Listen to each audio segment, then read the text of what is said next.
Good morning, traders. Welcome to today's market review. This is Fred Razak at CMTrading. Today is February 19th, 2019, and today is Tuesday morning. So looking at the major economic events of the day, earlier this morning out of Australia, we had monetary policy meeting minutes, and that was at 2:30 South African time. Not much to move the market, but we'll take a look at that in just a moment.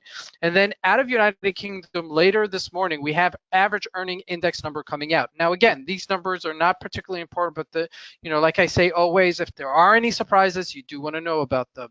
Now, taking a recap at the markets, yesterday was President's Day in the United States, so the major indices were closed, including all the stocks and so on and so forth. So it's a lighter trading day.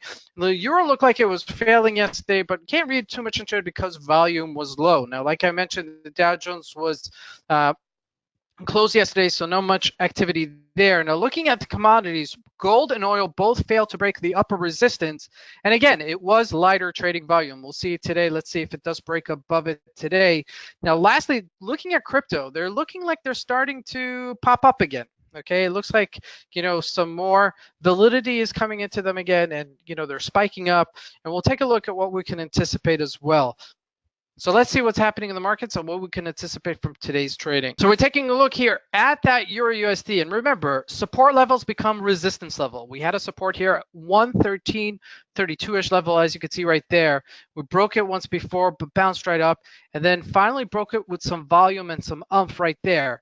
Now, this is anticipated resistance. We hit that resistance earlier, and now we're perking up again this morning. The question is that whether or not we're going to just see it becoming a new trading range between this area and 1252-ish area, or this may break on the upside. So I'd really like to see how this unfolds later today. Okay, if the markets sell off, last Friday we had a big rally in the Dow Jones because China and the United States are seemingly coming to some kind of a trade agreement that has been pending for some time now. Looking at the Aussie dollar, like I mentioned, this morning wasn't really much of a effect on the markets. We look like actually we're just trading in a range. So volume is a little bit low, so I wouldn't jump into this right away. The only one that's still strong is the GBP USD. As you can see, always resilient. Anytime there's a reason to go up, it goes up. And we had that exactly happen this morning. Now looking at gold trading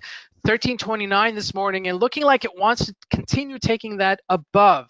Okay, it's been very resilient, looking like a fake out breakout, retraces, and then boom, takes it up on the high level. I'd like to see it sustain above this 1327-ish level. Even if it hits 1330, that would be a good omen to say that this is continued strength in gold. Now looking at that oil as well, we had a little bit of a retracement, but not much.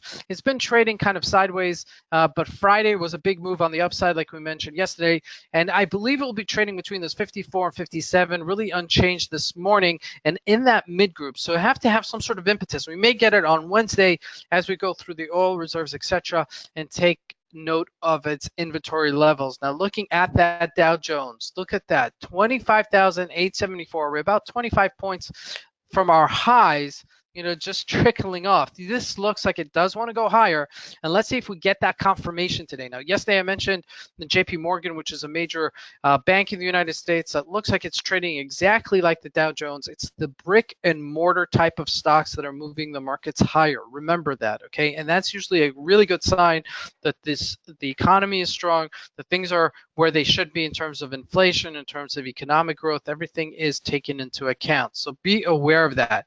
Now, looking at those cryptocurrencies, let's start with Etherum. Now, it doesn't look like a big deal. Okay, we're looking at a daily chart, but that gives you a perspective of how much we've gone up or sold off from our all-time highs of 792 or 800 per share. Now we're trading at 142 right now. We're spiking up and we're gapping up. So this is really a little bit disconcerting in certain ways because the volume is light. However, there is buying. Okay, and it looks like it's pretty much solidified on its lower range from $96 to $100 and so forth.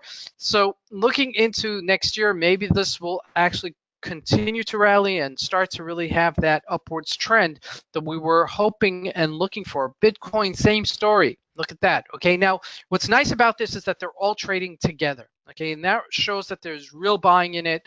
Okay, but however, as word of caution, just as a disclaimer, you always have to protect yourself on the downside. So be sure that you have your stop losses in place in case it does turn around the other way. Now, you want to look for a pullback to get into it.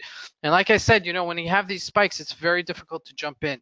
This is Fred Razak. I want to wish you guys a great trading day. Thank you.